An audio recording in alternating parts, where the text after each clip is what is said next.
shabakada dhanka internetka ay laga leeyahay dalka Mareykanka ee loo soo gaabiyo GFP Global Firepower Network taasi oo sanad walba qiimeysa ciidamada dalalka adduunka ayaa sanadkan warbixin ay soo saartay waxa ay sheegtay in dalka Itoobiya uu ka mid yahay shanta dal ee ugu awoodda badan qaaradda Afrika. Shabakada oo warbixinteeda ku sheegtay 45 dal oo wadamada adduunka ka tirsan ayaa sheegtay in Itoobiya ay noqotay wadanka shanaad ee ugu awoodda badan dalka Afrika halka ay wadanka 12aad ka noqotay dalalka caalamka. bal daawadayaal aynu eegno warbixinta ay soo saartay shabakadani. Shabakada ayaa kaalinta koowaad waxa ay gelisay dalka Masar.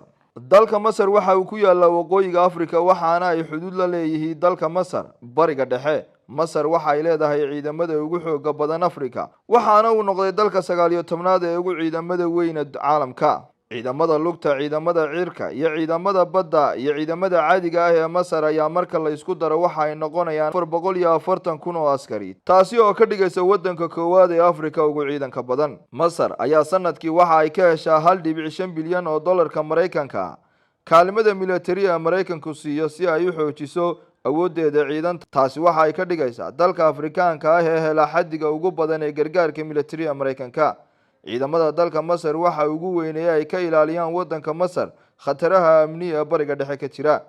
kaalinta labaadna waxa soo galay dalka Algeria oo ah wadan ku yaala Afrika ayaa leh ciidanka labaad ee ugu weyn Afrika iyo kan 26aad ee ugu weyn adduunka. ciidamada Algeria ayaa lagu dhisay dhaqaalaha ka soo xarooda shidaalka taasi oo sahashay in ciidamadu ay noqdaan kuwo si casri ah u hubeysan si wanaagsan u tababaran. waxa ay leedahay ciidan lug ah, ciidanka cirka iyo ciidanka badda, ciidanka caadiga ah. tiradooda marka la isku darana waxa ay noqonayaan ciidamadeedu 325,000 askari. kaalinta saddexaadna daawadayaal waxa soo gashay dalka Nigeria oo dhistay ciidankeeda si ay ula dagaalanto mitidiinta iyo kooxaha argagixisada ah ee ka howlgala dalkeeda ayaa ciidankeeda ku xoojisay dakhliga saliidda ka soo gala. ciidamada lugta, ciidamada cirka iyo kuwa badda marka la isku daro waxa ay noqonayaan 230,000 oo askari oo joogto ah. daawadayaal kaalinta afraadna waxa soo galay ciidamada ugu awoodda badan Afrika dalka Koonfur Afrika oo caan ku ah dhaqaalaha xooggan ee Afrika ayaa ku jirta kaalinta afraad ee qaaradda iyo kan afraad ee adduunka oo dhan marka loo eego xuduudda ciidan. waxa ay caan ku tahay warshadaha difaaca ee casriga ah. waxa ay soo saartaa in badan hubkeeda iyo qalabkeeda. waxa ay leedahay ciidamada lugta, ciidamada cirka iyo kuwa badda. ciidankeeduna marka la isku daro waxa uu gaarayaa 170,000 oo askari. daawadayaal kaalinta shanaad ee warbixinteena ciidamada ugu awoodda badan Afrikana waxa soo galay dalka Itoobiya waxa ay ku jirtaa kaalinta shanaad ee Afrika iyo tan 52aad ee adduunka marka loo eego xuduudda ciidan.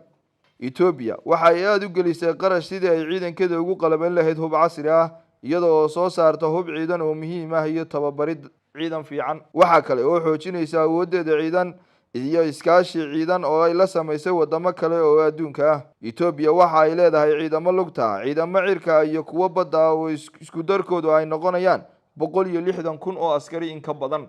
sanadkan Itoobiya waxa ay soo bandhigtay warshad soo saarta hubka isugu jira taangiyo iyo diyaaradaha aan duuliyaha lahayn oo ku qalabaysan tiknoolajiyadda casriga ah.